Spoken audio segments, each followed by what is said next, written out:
ବଞ୍ଚିବା ଲାଗି ସଂଘର୍ଷ କରୁଥିବା ଜଣେ ଅସହାୟ ବୃଦ୍ଧା ଭୋକ ସହି ନ ପାରି ନାତିକୁ ପର ହାତରେ ଟେକିଦେଲା।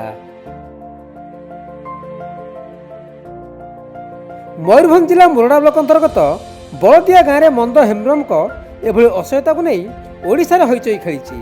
ଖୋଦ୍ ନଗର ଉନ୍ନୟନ ମନ୍ତ୍ରୀ କୃଷ୍ଣଚନ୍ଦ୍ର ମହାପାତ୍ରଙ୍କ ନିର୍ବାଚନ ମଣ୍ଡଳୀରେ ପିଲା ବିକ୍ରି ହେଉଛି କହି ସଙ୍ଗୀନ ଆରୋପ ଲଦିଛନ୍ତି କଂଗ୍ରେସ ବିଧାୟକ ତାରାପ୍ରସାଦ ବାହିନୀପତି। ମୁଣ୍ଡ ଗୁଞ୍ଜିବାକୁ ଜାଗା ନଥିବାରୁ ପର ପିଣ୍ଡାରେ ଶୋଇ ଦିନ କାଟୁଥିବା ମନ୍ଦ 5 ବର୍ଷର ନାତିକୁ ଧରି ଭିକ ମାଗି ବସ୍ଷ୍ଟାଣ୍ଡରେ ରହୁଥିଲେ। ଶେଷରେ ମାତ୍ର 200 ଟଙ୍କାରେ କୁଆଡ଼େ ପରକୁ ଟେକିଦେଲେ ବୋଲି ଅଭିଯୋଗ ହୋଇଛି। ବିକ୍ରି କଥାଟା ମୁଁ ସେଟାକୁ ଇଏ କରିବିନି। ସେ ଲୋକ ଆସିକି ତାର ଦେଖିଥିଲା ତାର ଅବସ୍ଥା, ସେଇନାକି ତାକୁ ସେ ନେଇକି ଯାଇଥିଲା। ବିକ୍ରି କରିବା କଥାଟା ମିଛ, ଏଟା ମିଛ। ବିକ୍ରି ହେଇନି। ସେ ବୁଢ଼ୀକି ସେ 200 ଟଙ୍କା ଦେଇଥିଲା ତାକୁ ଖାଇବା ପାଇଁ, ପିଲାଟାକୁ ଭଲରେ ଥଇଥାନ କରିବା ପାଇଁ ସେ ଲୋକ ନେଇଥିଲା। ଆକ୍ଚୁଆଲି ଏଟା ନିରାଟ ସତ କଥା। ଛୁଆକୁ ଯଦି ପ୍ରଶାସନ ନିଜ ତରଫରୁ କୌଣସି ଅନାଥ ଆଶ୍ରମରେ ଏବଂ ବୃଦ୍ଧ ଯେଉଁ ମହିଳା ଅଛନ୍ତି ତାଙ୍କୁ ସରକାରୀ ସୁବିଧା ରାସନ କାର୍ଡ ଏବଂ ଭତ୍ତା ଯୋଗାଇ ଦିଆଯାଏ, ତେବେ ସେ ଆରାମରେ ସେ ଜୀବନ ଅତିବାହିତ କରିପାରିବ। ଆଉ ଏହାକୁ ଅତ୍ୟନ୍ତ ମାନେ ନିନ୍ଦା କରୁଛି। ଆଉ ଆଗରୁ ମୁଁ ଏ ଘଟଣାକୁ ନେଇକି ପ୍ରଶାସନକୁ ଜଣେଇଥିଲି, କିନ୍ତୁ ପ୍ରଶାସନ ଏତେ ତତ୍ପର ହେଇନଥିଲା। ଆଉ ମୟୂରଭଞ୍ଜ ଡିଷ୍ଟ୍ରିକ୍ଟରେ ସେଇଠି ପିଲା ବିକ୍ରି ହେଉଛନ୍ତି। ସାର୍ 200 ଟଙ୍କାରେ ଖାଇବାକୁ ନାହିଁ, କାମ ନାହିଁ, ଧନ୍ଦା ନାହିଁ। ସେ ଏରିଆରେ ବହୁତ ମାଇନ୍ସ ବି ଅଛି। ସେ ଜିଲ୍ଲାରେ ଲୋକଙ୍କୁ ଖାଇବାକୁ ନାହିଁ, ପିଇବାକୁ ନାହିଁ, ବସିବାକୁ ନାହିଁ, ଘର ନାହିଁ, ଦ୍ୱାର ନାହିଁ। ଲୋକ ଅବ୍ୟବସ୍ଥା ଭିତରେ ଅଛନ୍ତି, ସେଇଥିପାଇଁ ଛୁଆ ବିକ୍ରି କରୁଛନ୍ତି। ସେପଟେ ନଗର ଉନ୍ନୟନ ମନ୍ତ୍ରୀ ଏଭଳି ଅଭିଯୋଗକୁ ଖଣ୍ଡନ କରିଛନ୍ତି। ସମ୍ବେଦନଶୀଳତା ଦେଖାଇଲେ ବି ତାକୁ ପିଲା ବିକ୍ରିର ନାଁ ଦେଇ ହୀନ ଚକ୍ରାନ୍ତ କେତେ ଦୂର ଯୁକ୍ତିଯୁକ୍ତ ବୋଲି ପାଲଟା ପଚାରିଛନ୍ତି ମନ୍ତ୍ରୀ। ଯାହାକୁ ପିଲାଟିର ଲାଳନ ପାଳନ ଲାଗି ଟେକି ଦେଇଛନ୍ତି ସେ ମାନବିକତା ଓ ମଣିଷପଣିଆ ଦେଖାଇଛନ୍ତି, କିନ୍ତୁ ଏହାକୁ କଦର୍ଥ କରି ପ୍ରଶାସନ ସରକାରକୁ ବଦନାମ କରାଯାଉଛି।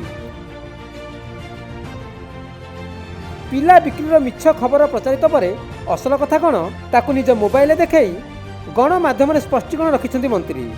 ବୃଦ୍ଧା ଜଣକ ବିକ୍ରି କରିନଥିବା କଥା କହିଛନ୍ତି। ପ୍ରଶାସନ ବି ବୃଦ୍ଧା ଓ ତାଙ୍କ ନାତିକୁ ଥଇଥାନ ଲାଗି ସମସ୍ତ ବ୍ୟବସ୍ଥା କରିଛି। ନାତି ଆଉ ନାତୁଣୀ 2ଟା ପିଲା ଥିଲେ, ସେମାନଙ୍କର ଚଳିବାର ଅସୁବିଧା ହେଉଥିଲା, ପାଠ ପଢ଼ିବାର ଅସୁବିଧା ହେଉଥିଲା।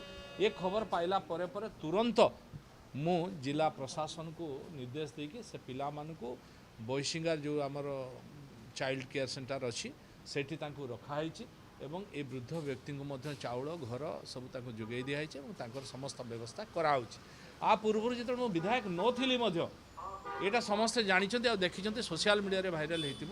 ଯେଉଁଠି ମୁଁ ଯେଉଁ ବୃଦ୍ଧାମାନଙ୍କୁ ବା ବୃଦ୍ଧମାନଙ୍କୁ ପାଇଛି ମୁଁ ତାଙ୍କୁ ଅନାଥ ଆଶ୍ରମରେ ବୃଦ୍ଧାଶ୍ରମରେ ନେଇକି ରଖିଛି ଏବଂ ପିଲାମାନଙ୍କୁ ମଧ୍ୟ ଯେଉଁଠି ଯିଏ ପଢ଼େଇ ପାରୁନି ମୁଁ ତାଙ୍କୁ ନେଇକି ପଢ଼େଇବାର ବ୍ୟବସ୍ଥା କରୁଛି, ନିଜେ ମଧ୍ୟ ଏହାକୁ କରୁଛି। କିନ୍ତୁ ମୁଁ ଦୁଃଖର ସହିତ କହୁଛି, ବିଷୟକୁ ନ ବୁଝି କ'ଣ ବାହାରିଲା ପେପରରେ ତା ଉପରେ ଖାଲି କରିବା, ଇସ୍ୟୁ କରିବା, ଏଇଟା ଶୋଭନୀୟ ନୁହେଁ।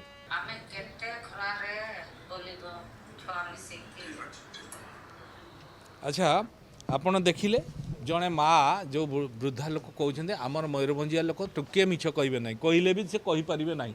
ଇଏ ସତ୍ୟତା କଥା ସେ ନିଜେ କହୁଛନ୍ତି ଯେ ସେ ଡ୍ରାଇଭରକୁ ଚିହ୍ନିଥିବା କାରଣରୁ ତାକୁ ପଢ଼ିବା ପାଇଁ ଦେଲେ।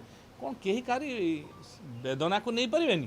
ମୁଁ ଚାହିଁଲେ ଗୋଟେ ପିଲାକୁ ଆଣିକି ପାଠ ପଢ଼େଇ ପାରିବିନି, ତା ବଲେ କ'ଣ ମୁଁ କିଣି ନେଲି, ବିକିଦେଲେ, ମୁଁ କିଣି ଆଣିଲି? ଦର୍ଥ କରାହେଉଛି, ଆପରେ ଲୋକମାନେ ଭୟ କରିବେ କେହି କାହାକି ସାହାଯ୍ୟ କରିବା ପାଇଁ। ଏଠାକୁ ମଧ୍ୟ ମୁଁ ଆସିକି ଦେଖିଲି ଏବଂ ଛୁଆ ମଧ୍ୟ ସେଠି ଉପସ୍ଥିତ ଅଛନ୍ତି। ତେଣୁ ମାସିକୁ ଆମେ ପଚାରିଦେଲି, ମାସି କହିଲେ ଯେ ମୁଁ ତାଙ୍କୁ ପାଠ ପଢ଼ିବା ପାଇଁ ମୁଁ ଦେଇଥିଲି, ମୁଁ ସେମିତି କାହାକୁ ବିକ୍ରି କରିନାହିଁ। ଭୋକ ଦାଉରେ ଛଟପଟ ବୃଦ୍ଧା ନିଜ ନାତିକୁ 200 ଟଙ୍କାରେ ବିକିଦେବା ଖବର ପ୍ରଚାରିତ ପରେ ସବୁଠି ଆଲୋଡ଼ନ ସୃଷ୍ଟି ହୋଇଛି। ତେବେ ଏହାକୁ ଭିନ୍ନ ଢଙ୍ଗରେ ପ୍ରକାଶିତ କରି ସରକାରଙ୍କୁ ତୁଚ୍ଛା ବଦନାମ କରିବାର ଷଡ଼ଯନ୍ତ୍ର ବୋଲି କହିଛନ୍ତି ମନ୍ତ୍ରୀ। ବାରିପଦାରୁ ଚିତ୍ତରଞ୍ଜନ ବେହେରା, ଭୁବନେଶ୍ୱରରୁ କ୍ୟାମେରା ପର୍ସନ ମାନସଙ୍କ ସହ ପ୍ରଦୀପ ନାୟକଙ୍କ ରିପୋର୍ଟ, ନକ୍ଷତ୍ର ନ୍ୟୁଜ୍। बयोनिका द्वारा आयोजित विशाल जातीय स्तरीय हस्ततंत मेला। एही मेला भुवनेश्वर यूनिट 3 प्रदर्शनी पड़िया रे एप्रिल 1 पर्यंत दिन 11:30 राति 9:30 पर्यंत आयोजित करा जाउछि।